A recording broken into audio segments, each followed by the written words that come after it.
Hello, good morning. എല്ലാവർക്കും സുഖമല്ലേ?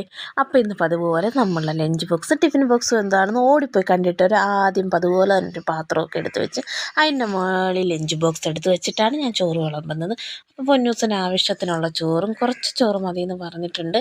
ആ കുറച്ച് ചോറെടുത്ത് പകുതി നമ്മുടെ ലഞ്ച് ബോക്സിന് സൈഡിലായിട്ട് വിളമ്പുന്നതിന് കാരണം ഇപ്പുറത്ത് നമുക്ക് കറി കൊണ്ടുപോകാനായിട്ട് കുഞ്ഞി പാത്രം വെക്കാനുണ്ട്. ഇന്ന് നമുക്ക് കറിയായിട്ട് മോരായിരുന്നു ഒഴിച്ചു കൂട്ടുക. അങ്ങനെ മോരും വിളമ്പി. പൊന്നൂസിന് ആ മോരിനകത്ത് കടുക് പൊട്ടിക്കുമ്പോൾ ഉള്ള മുളകിടണേ, എനിക്ക് അതിൻ്റെ നീര് കുടിക്കാനാന്ന് പറഞ്ഞ് എന്നെക്കൊണ്ട് ഇടിയിപ്പിച്ചിട്ടുണ്ട്. പിന്നെ ഇന്ന് കൂടെ മുട്ട പൊരിച്ചതും, പിന്നെ നമ്മൾ സൈഡിലായിട്ടൊരു മെഴുക്കുവരട്ടി വെക്കുന്നുണ്ട്. അത് കഴിയുമ്പോൾ ക്യാരറ്റാണെന്ന് തോന്നുന്നു, ക്യാരറ്റല്ല, അതിൻ്റെ പേര് കറക്റ്റ് അറിയില്ല, ഒരു വെള്ളത്ത് ക്യാരറ്റ് പോലെ ഇരിക്കും. അപ്പോൾ അതും കൂടെ വെച്ച് ലഞ്ച് ബോക്സ് ക്ലോസ് ചെയ്തത്. പിന്നെ നേരെ എടുക്കാൻ പോകുന്നത് നമ്മുടെ ടിഫിൻ ബോക്സാണ്.